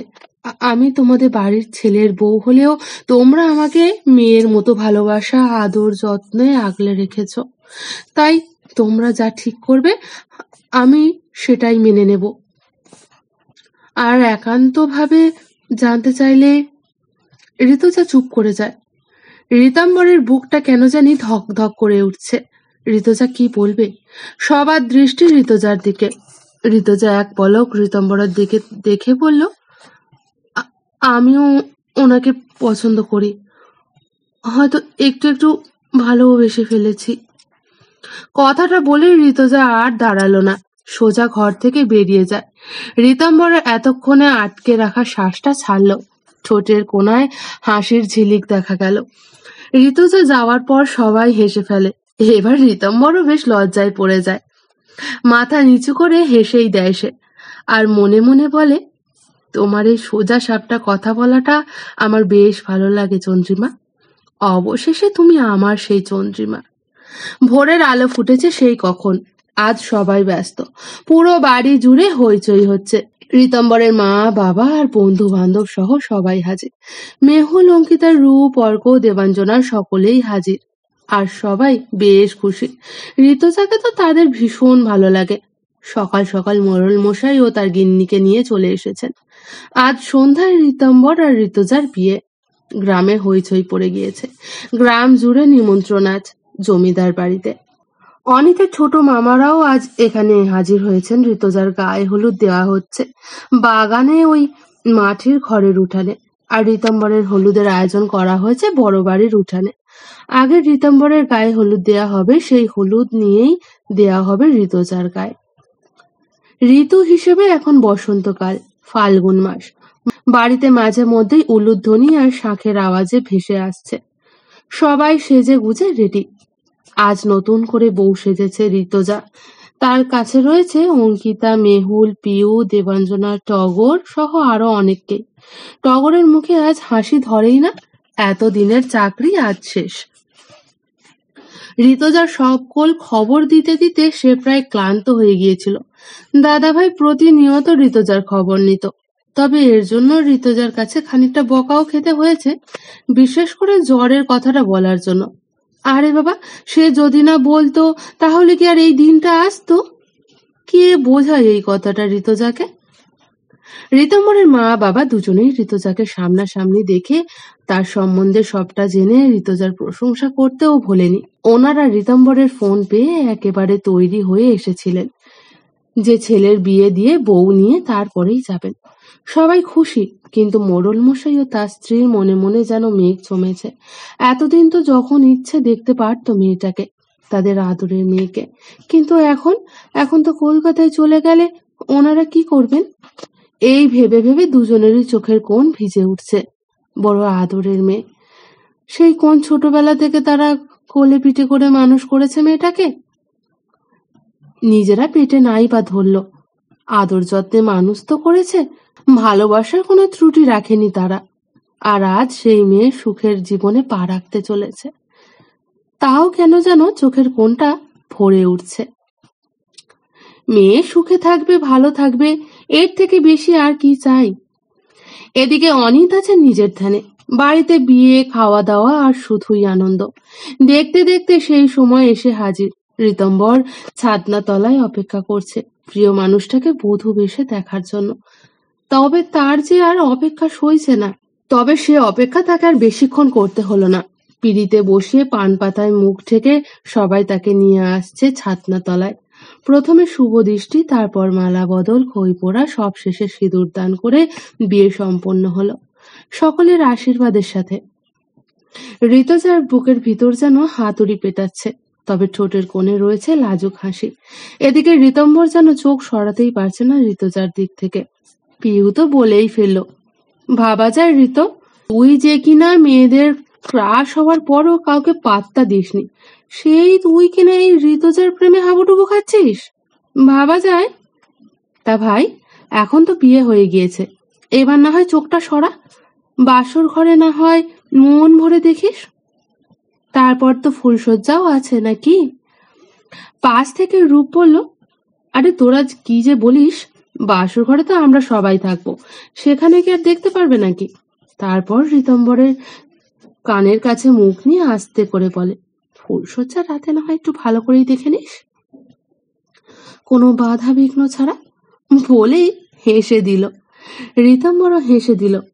সবাই বেশ আনন্দ করলো বাসর ঘরে। আর কেউ রাত জাগতে পারলো না। নানা রকম হাসি, মজা, আনন্দের মাঝে পার করলো বাসর রাত। সবাই আজ জার্নি করে এসেছে সকালবেলা, তার উপর সারাদিনের ধকল, সব মিলিয়ে সবাই ঘুমিয়ে পড়েছে। ঘড়িতে রাত ৩টা বাজে। ঋতম্বর ঋতুজাকে নিয়ে ছাদে যায়। ঋতুজা প্রথমে মানা করেছিল, কিন্তু আজ তার কোনো বাধাই শোনেনি ঋতম্বর। রাতের আকাশে তারারা জ্বলজ্বল করছে। এক ফালি চাঁদের আলোয় পুরো ছাদ একেবারে রোমাঞ্চকর হয়ে উঠেছে। ছাদের কিনারায় দাঁড়িয়ে আছে নববিবাহিত দম্পতি। দুজনেরই চোখে মুখে হাজার কথা জমে রয়েছে, যেগুলো আজ না বললেই হয়তো নয়। নির্জন পরিবেশ। ঋতুজার বুকটাও থকথক করছে। আজ তারা একই জায়গায় দাঁড়িয়ে, অথচ পরিস্থিতি সম্পূর্ণ আলাদা। এখন সে বিবাহিত, পাশের মানুষটি তার একান্ত নিজের মানুষ। তোমাকে অনেক ধন্যবাদ ঋতজা। ঋতম্বরের কথা শুনে ঋতজা তাকায় ঋতম্বরের দিকে। কেন? ধন্যবাদ কেন? ঋতম্বর হাসল, বলল, গতকাল রাতে তোমার মনের কথা মুখে আনার জন্য। না হলে আজ তোমাকে এইভাবে পাওয়া হয়তো আমার হতো না। হ্যাঁ, যদিও তুমি জ্বরের ঘোরে বলেছিলে। তোমার মনে আমার জন্য কোনো অনুভূতি না থাকলে তুমি কখনোই এসব কথা মুখে আনতে না। ঋতজা বেশ লজ্জায় পড়ে যায়। জ্বরের ঘোরে কি বলেছে ততটাও মনে নেই, কিন্তু নিজের মনের অনুভূতি ঋতম্বরকে বলেছে এটা তার কাছে বেশ পরিষ্কার। সে বেশ লজ্জায় পড়ে যায় এবারে। আমার দিকে তাকাও। ঋতজা কোনো মতেই তাকায় না। ঋতম্বর বেশ অধিকার নিয়ে নিজের দিকে ঘোরায় ঋতজাকে। ঋতজার দৃষ্টি নিচের দিকে। কি হলো? তাকাও। ঋতজার চোখ ছলছল করছে। একদিন এই মানুষটিকে ফিরিয়ে দিয়েছিল, প্রত্যাখ্যান করেছিল তার ভালোবাসা, কিন্তু আজ সে নিজের ভালোবাসার জোরে তাকে নিজের করে নিয়েছে। ঋতজা তাকালো ঋতম্বরের দিকে। একটা কথা আমি তোমার মুখে শুনতে চাই, বলবে? কি? ঋতম্বর হাঁটু মুড়ে বসে পকেট থেকে একটা ছোট্ট বক্স বের করলো, সাথে একটা লাল গোলাপ। বক্সটা খুলে ঋতজার দিকে এগিয়ে দিয়ে পড়ল, জোর করবো না আমাকে ভালোবাসতে, শুধু বলবো আমি তোমাকে সেই প্রথম দেখাতেই মন দিয়েছি। ধীরে ধীরে ভালো লাগা থেকে কবে যে ভালোবেসে ফেলেছি। তোমার ব্যাপারে সবটা শোনা, সবটা জানার পর তোমার প্রতি যে সম্মান আর ভালোবাসাটা ছিল সেটা আরো বেশি অনুভব করেছি। আর এখন বলবো তোমাকে নিজের থেকেও বেশি ভালোবেসে ফেলেছি। অনেক অনেক ভালোবেসে ফেলেছি চন্দ্রিমা। ঋতজা শুধু তাকিয়ে আছে তার একান্ত পুরুষটির দিকে। মানুষটি কতটা আবেগ মিশিয়ে কথাগুলো বলছে। যতদিন এই শরীরে প্রাণ থাকবে আমি তোমাকেই চাই, তোমাকে আমার পাশে চাই। বয়স্ক বেলায় আরো বেশি বেশি ভালোবাসার স্মৃতিগুলো একসাথে মনে করে মিষ্টি সময় পার করতে চাই। তুমি কি সম্মতি দেবে আমার এই চাওয়া পূরণ করার? ঋতজা কি বলবে? সে তো কবেই এই মানুষটিকে মন দিয়ে বসে আছে, মনে মনে ভালোবেসে ফেলেছে সেই কবে। মনে মনে সেও চায় এই মানুষটির সকল আশা পূরণ হোক। সে শুধু হ্যাঁ সূচক মাথা নাড়ায়। ঋতম্বর বলে, মাথা নাড়িয়ে নয়, মুখে বলো। আমি শুনতে চাই ঋতজা। ঋতজা হেসে ফেলে ঋতম্বরের কথা বলার ভঙ্গি দেখে, সাথে লজ্জাও পায় বেশ। এখন তো আমি তোমার প্রেমিক প্লাস স্বামী, এইটুকু তো চাইতেই পারি, তাই না? ঋতজা ধীর কণ্ঠে বলল, আমি মন থেকে চাই আপনার সকল আশা পূরণ হোক। আর কিছু বলবে না? ঋতজা হাসল। ঋতম্বর যেন সেই টিনেজারদের মতো বিহেভ করছে। আপনি তো বললেন জোর করবেন না। হ্যাঁ বলেছি, তাই বলে আর কিছু বলতে না দিয়ে ঋতম্বরকে হালকা করে জড়িয়ে ধরে তার বুকে মাথা ঠেকায় ঋতজা। ঋতম্বর ততক্ষণে গম্ভীর হয়ে দাঁড়িয়েছিল। ঋতজার এই কাণ্ডে সে হকচকায়। ঋতজার কথা শুনে ঠোঁটের হাসি আরো চওড়া হয়। ভালোবাসি আপনাকে রাগী মশাই, আপনার থেকে একটু বেশি ভালোবাসি আপনাকে। ঋতম্বর ঋতজাকে জড়িয়ে পিছন ফিরিয়ে দাঁড় করায়। আলতো হাতে বক্সের থেকে সোনার চেনটা পরিয়ে দেয় ঋতজার গলায়। চেনটির সাথে রয়েছে একটা আর অক্ষরের লকেট। তারপর ঋতজার কপালে নিজের ঠোঁট ছোঁয়ায়। পরের দিন বিদায় পালা। ঋতজা খুব কান্নাকাটি করছে, টগরও খুব কাঁদছে। দুইজনে সবসময় একসাথে থাকতো, তেমনি দুজন দুজনকে খুব ভালোবাসত। সকলের মুখই প্রায় থমথমে। বিদায় পালা মিটিয়ে কলকাতায় পৌঁছতে দুপুর হয়ে গিয়েছে। ঋতজা ভীষণ ক্লান্ত। গাড়িতে ঋতম্বরের বুকে মাথা রেখে কাঁদতে কাঁদতে কখন যে ঘুমিয়ে পড়েছে। ঋতম্বরের মা আগেই সব ব্যবস্থা করে রেখেছিলেন যাতে ফেরার পর আর কোনো অসুবিধা না হয়। কাছাকাছি থাকা সকল আত্মীয়দের নিমন্ত্রণও করে গিয়েছিলেন। গতকাল সন্ধ্যায় ঋতম্বরের বাড়িতে চলে এসেছিলেন সবাই। অপেক্ষা শুধু বরকনে আসার। বাড়ি ফিরে মেহুল, পিহু, দেবাঞ্জনা ও ঋতম্বরের দুই কাজিন বোন মিলে ঋতজাকে ফ্রেশ করিয়ে হালকা একটা শাড়ি পরিয়ে তৈরি করে দেয়। সবাই মিলে আড্ডা দিচ্ছে আর নানান রকম কথাবার্তায় ঋতজাকে লজ্জাও দিচ্ছে। স্ত্রী আচার সব শেষ হয়ে গিয়েছে। আজ কাল রাত্রি, তাই বর কনে কেউ কারোর মুখ দেখবে না। ঋতম্বর বেশ বিরক্ত এই রকম হওয়ায়। এটা আবার হয় নাকি, এক বাড়িতে থেকে কেউ কারোর মুখ দেখবে না? কোথায় সে ভাবলো একটু প্রেম আলাপ করবে নিজের সদ্য বিয়ে করা বধূর সাথে, কিন্তু কোথায় কি, তার সাথে পালা দিয়েছে শয়তান বন্ধুগুলো। যে এই গানটা বানিয়েছিল না, একদম ঠিক বলেছে। হর এক দোস্ত কমিনা হতা হ্যায়, সালা হর এক দোস্ত কমিনা হতা হ্যায়। শালা সব কটাকে দেখে নেবো। হায় হায়, এবার কে কাকে দেখে। আজ ছোট করে একটা রিসেপশন করা হয়েছে। গ্রাম থেকে অনিতার মামার বাড়ি সকলেই এসেছে, সাথে দিদিমও এসেছে, মোড়ল মশাই ও ওনার স্ত্রীও এসেছেন। ঋতুজা খুব খুশি, তার নতুন জীবনে সবাই তাকে মন ভরে আশীর্বাদ করেছে। ঋতুজা বেশ বুঝেছে ঋতম্বরের মা বাবা খুব সৃজনশীল মানুষ, তাকে যথেষ্ট স্নেহ করে। মা হারা ঋতুজা যেন আবারও নতুন করে মা বাবার ভালোবাসা পাচ্ছে। রাত বেশ গভীর, হালকা হালকা ঠান্ডা হাওয়া বইছে। মামার বাড়ির সকলেই ফিরে গিয়েছে, হাতে গোনা কয়েকজন নিকট আত্মীয় বাদে সবাই চলে গিয়েছে। বন্ধু বান্ধবগুলো রয়ে গিয়েছে। এখন তারা ফুলশয্যার ঘরে দরজা আটকে দাঁড়িয়ে রয়েছে। দরজার ভিতরে ফুলে সজ্জিত ঘরে বসে আছে ঋতুজা। তাকে দেখার তৃষ্ণায় বেশ গভীর হয়েছে ঋতম্বরের। মেয়েটাকে আজ অসম্ভব সুন্দর লাগছিল। আজ আবারও নতুন করে প্রেমে পড়ে গেল ঋতম্বর। তুতে রঙের বেনারসি শাড়ির সাথে বড় চুলে ফুলের সাজ, আর তার সাথে মিলিয়ে গয়না পরায় আজ অপূর্ব সুন্দর লাগছিল ঋতুজাকে। চোখ সরানোই প্রায় দায় হয়ে পড়েছিল ঋতম্বরের। মনের গভীরে ঝড় বয়ে যাচ্ছিল যেন। এই তার চন্দ্রিমা, শুধু তার চন্দ্রিমা। বন্ধু বান্ধবদের দাবি হলো 50,000 টাকা আগে দে, তারপর ঘরে যা। ঋতম্বর ভাবছে শালা এগুলো বন্ধু নাকি শত্রু। এইরকম বন্ধু থাকলে তো শালা শত্রুর কোনো প্রয়োজন হবে না। যদিও কথাটা মনে মনেই বলেছে, কেউ একটাও আমার মনের কথাটা বুঝছে না, কিন্তু মুখে বলল মামার বাড়ির আবদার নাকি টাকা গাছে ফলে। 50,000 টাকা? তোদের মতো শয়তানদের হাতে একটা টাকাও আমি দেব না। মেহুল আর পিহু বলল আমরা অত শত বুঝি না, অনেক কষ্ট করে ফুলশয্যার ঘর সাজিয়েছি, সাথে তোর সুন্দরী বউটাকেও। এবার তুই তোর সুন্দরী বউকে দেখতে চাইলে আমাদের ডিমান্ড পূরণ কর, নইলে। এই আমরা ভিতরে ঢুকে দৌড় দিলাম।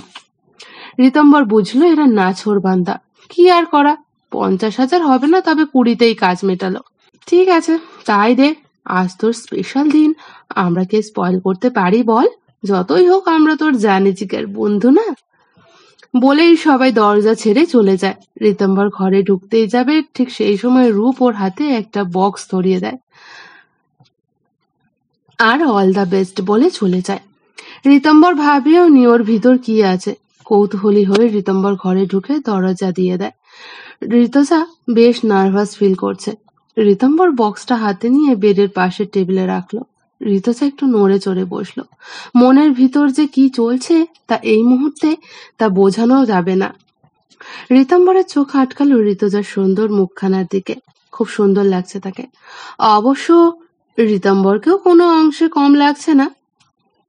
ঋতুজার সাথে মিল রেখে সেও তুতের রঙের পাঞ্জাবি পরেছে। ঋতম্বর ধীর পায়ে এগিয়ে গেল ঋতুজার দিকে। ঋতুজা খানিকটা ভয় ও লজ্জায় তাকালো তার দিকে, তারপর আবার চোখ ফুরিয়ে নিল। ঋতম্বর হঠাৎই আরো কাছে গিয়ে বসলো ঋতুজার। তারপর তার থুতনি ধরে হালকা ঋতুজার মুখটা তুলল নিজের মুখ বরাবর। ঋতুজার দৃষ্টি নত, বুকের ভিতর হৃৎপিণ্ডটা যেন বেরিয়ে আসতে চাইছে। ঋতম্বর একদম ধীর ও শীতল কণ্ঠে বলল, অপূর্ব, অপূর্ব সুন্দর লাগছে আমার চাঁদকে। আজ আকাশের চাঁদও হার মানবে আমার চন্দ্রিমার কাছে। মেরুন রঙের লিপস্টিক দেওয়া ঋতুজার ঠোঁটে। সেই ঠোঁটের দিকে এগিয়ে গেল ঋতম্বর। হালকা স্পর্শ অনুভব করলো ঋতুজা। তারপর নিজের সাথে শক্ত করে জড়িয়ে ধরল ঋতম্বর। বুকের ঢিপ ঢিপ শব্দটা যেন ক্রমশই বেড়ে চলেছে। আজ আমাদের একটা স্পেশাল দিন, স্পেশাল রাত। আমরা কি পারি না আজকের রাতটা আরো স্পেশাল করতে? ঋতুজা ঋতম্বরের বুকে মুখ গুজে রেখেছে। কি বলবে সে? তার যে ভীষণ লজ্জা লাগছে। ঋতম্বর দুই হাতে ঋতুজার কোমরে জড়িয়ে ধরে গভীর দৃষ্টিতে তাকায় ঋতুজার দিকে।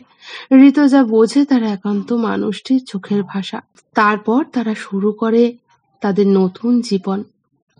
সবাই আশীর্বাদ করবেন ঋতুজা ও ঋতম্বরের জন্য। তাদের নববিবাহিত জীবন যেন সুখের হয়। আর অবশ্যই গল্পটি যদি ভালো লেগে থাকে তাহলে একটি লাইক, কমেন্ট ও শেয়ার করবেন। আর প্লিজ আমাদের চ্যানেলটি, শিলা ডায়েরি চ্যানেলটি সাবস্ক্রাইব করতে ভুলবেন না। অবশ্যই কমেন্ট করবেন। আপনাদের মতামত ভীষণ গুরুত্বপূর্ণ।